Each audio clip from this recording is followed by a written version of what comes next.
Back in late 2021, there was a car that made one of the biggest splashes in Korean automotive history. And it wasn't the Kia EV6 or the Genesis GV60 that received all the attention around the world, but it was a little car called Hyundai Casper. A very friendly sounding Casper stirred up Korea, not only because of its very friendly starting price of just over $10,000 US, but because it was the first Hyundai city car to make introduction in Korea in 20 years since its Atos city car was last produced in 2002. As soon as the reservation site was up, the tiny Casper astoundingly took in nearly 20,000 units of order, far exceeding the company's production plan of 12,000 units for 2022. This overwhelming success is indicative of how much people are thirsty for simple transportation, in a world filled with large vehicles with price tags that most people aren't really able to afford.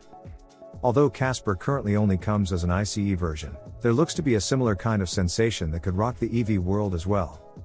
In this episode, we will look deeper into the small car fever that's sweeping Korea and expect it to flow over into EVs in the near future. So, before we go on, we'd highly appreciate your support by subscribing and turning on the notification bell, if you haven't already. And please don't forget to like, comment, and vote on the question that's presented at the end of the video. As discussed in our prior episodes, we talked about the remarkable progress that Korean brand has been making in the past decade, where all three brands of the Hyundai Motor Group, placing in their respective top spots as far as the J.D. Power dependability rating is concerned, as well as sweeping the Car of the Year awards year after year. The explosion of the accolades has not been more apparent with the introduction of the outstanding electric vehicles that have transformed the once cheap Korean brands into a few of the most desirable brands in the automotive industry. However, with the increase in the stature as a brand, also increased were the prices.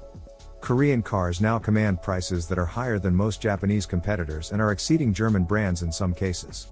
Although the famous Korean value for money proposition is still well alive and kicking, as witnessed in the recent price unveiling of the award-winning IONIQ 5 and the EV6, that undercuts the competition not only with the lower starting price, but with better features and technology.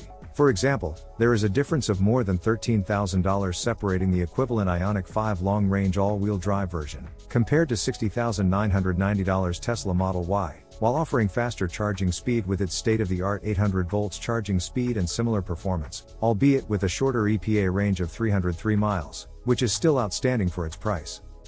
It's a tremendous value considering Americans paid an average of $46,036 for a new car as of the end of 2021. An increase of $5,266 from just 1 year ago. The price surge is driven by many factors, but mainly due to the supply chain crisis making new cars scarce on dealership lots, and higher sales of luxury cars. However, even at the $40,000 starting price, it's really too much money for many, as the average new car price was less than $35,000 just 5 years ago, and that average transaction price for Hyundai Kia still hovers around low $30,000. And to that end, Hyundai is not turning blind eye to the customer base that has helped the company grow and prosper. The Korean auto giant is planning for a myriad of affordable EVs to not only hold on to its current customer base, but to gain new customers that would not have considered an electric vehicle, with the EVs as expensive as they are currently. We have already discussed Hyundai's plan to introduce EVs that would cost around $35,000, known as the EV4 and IONIQ 3 that are expected to hit the showrooms in 2023. Both are based on the EV6 and IONIQ 5, making them essentially a smaller version of the bigger brothers, featuring the same 800-volt architecture, and the EGMP dedicated EV platform that offers innovative features such as V2L and V2G bidirectional charging capability. Estimated to have a range of up to 250 miles or 400 kilometers, the compact crossovers with the size similar to Kia Seltos will hit the sweet spot for the vast majority of the people that desire practical electric daily commuter, as well as a weekend travel mate that offers seating for 5, and sufficient cargo space. With the expected long wheelbase of 2,800 mm that's characteristic of the EGMP-based EV, the compact dedicated EVs will offer sufficient room for 5 passengers as well as cargo space, which would be similar to Niro EV. Niro EV is another outstanding electric vehicle that has won J.D. Power's highest customer satisfaction award for the mass market EV 2 years in a row. The latest second-generation all-new Niro EV, which is slated for launch in mid-2022, features a fresh new body based on the new third-generation platform, and the concept car-inspired styling, while maintaining the excellent 201 horsepower power electric system. Paired with 64 kilowatt-hours battery that boasts up to 300 miles real range, Kia may have another winner on its hands. To be released at the end of the year 2022, Hyundai will have its own version of Niro EV as well, which will be the next generation Kona EV. To be sharing the same platform and the same drivetrain as Kia's version, it will be a bigger and more competitive crossover than before. However, the biggest drawback to the fantastic Niro EV and Kona EV is their charging speeds. While eGMP exclusive EV platform-based EVs such as EV4 and IONIQ 3 feature blazingly fast charging speed of less than 20 minutes 10 to 80%, owing to the 800-volt charging system, the derivative EVs Niro and Kona will still feature 400-volt charging system, which takes up to about 40 minutes to 80%. However, considering that such speed is the norm for just about every other EVs on the market, like the VW ID3, ID4, and Mustang Mach-E, the pair of new compact EVs from Korea promise to be the consumer's favorite and the best sellers, as it's the case for the Niro EV, becoming the best-selling EV in all of Europe recently. Kia outsold other EVs like Renault Zoe and Fiat 500 EV, which are smaller in comparison to Niro EV, but it won't be long before Kia and Hyundai will have their own small electric vehicles to gain complete dominance in the EV marketplace. Kia's next plan after the compact EV4 will be in the form of an A-segment vehicle. The A-segment by definition is the smallest vehicle size classification, and is also known as a city car in Europe. This class of cars includes models like Fiat 500 and Chevy Spark in North America. Mainly developed for the European market, however, the smallest EVs to come from Kia will be called the EV1. Recently, a test mule of the much-rumored A-segment electric car was finally caught testing in Korea wearing the guise of Kia Ray, which is Kia's current city car that has been in the market since 2011, long overdue for replacement. And that replacement will be the EV1, expected to make introduction in 2023. The smallest EV in the lineup will be utilizing a brand new power electric system that shares the same lineage as the Ford Mustang Mach-E's drivetrain. BorgWarner, an American multinational company out of Auburn Hills, Michigan, is to provide Hyundai with the IDM or integrated drive module, similar to the unit that was supplied to Mach-E. IDM is an integrated unit that puts together an electric motor, gearbox, and integrated power electronics to offer weight savings and size reduction, ideal for such a small car. In the case of IDM for the EV1, BorgWarner is supplying the IDM 146 model built for the 400-volt charging system, to offer a similar charging speed as Mach-E, which will support 150 kilowatts charging for 80% charge in about 40 minutes, and gain 60 miles in 10 minutes. As with Mach-E, the electric motor uses high-voltage hairpin technology that produces the highest efficiency and power density. The peak output of this compact yet highly sophisticated electric power system is up to an astounding 135 kilowatts or 181 horsepower. That's tremendous power for a small car.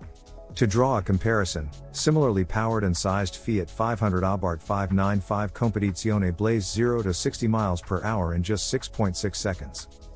As for the range, the EV1 is expected to be powered by a 39 kWh battery lifted from the European Kona EV standard range, and attain up to 200 miles or 320 kilometers, which will be more than sufficient to fulfill its role as an urban commuter car.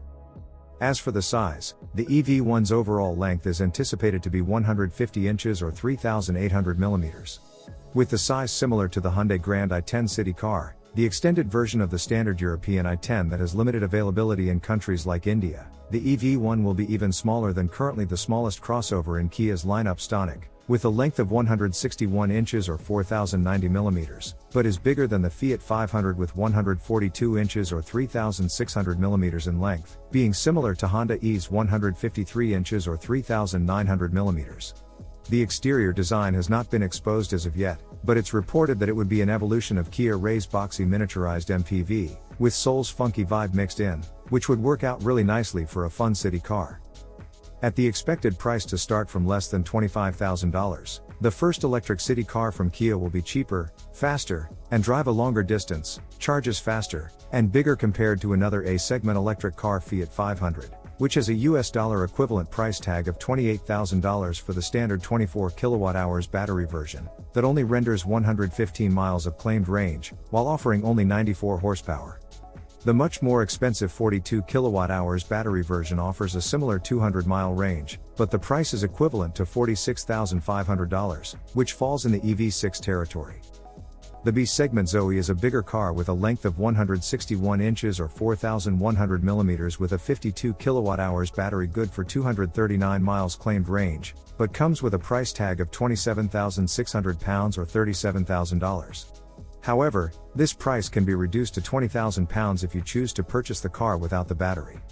For about £50 a month you can choose to lease the battery instead, to reduce the vehicle price significantly, which is not surprising as battery cost can account for up to 40% of the entire car. And also not surprisingly, Hyundai is considering adopting such a pricing structure for its EVs, especially for its entry-level models. And if implemented, the price of the EV1 would be reduced to a sub $20,000 level, which would be how much the car would be worth if it was an ICE car. With the likely starting price of $19,000 for the daily commuter with style, performance, and functionality, Kia would be selling as many EV1s as it pleases. For those of you who are loyal to the Hyundai brand, you needn't worry as Hyundai would have its own version known as IONIQ 1, with the same specifications and size, but based on the design of the Casper mini SUV.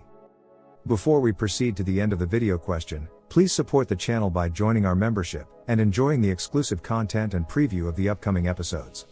Also, don't forget to join our forum and share your passion for Korean cars at KoreanCarNews.com. As for the end of the video question, would you be more inclined to purchase an EV if the sales price can be reduced by using the battery leasing program? Please vote and share your views by clicking on the link in the comment section below or in the description. Thanks for watching AutoVision. See you next time with the latest Korean car news. I know you're scared.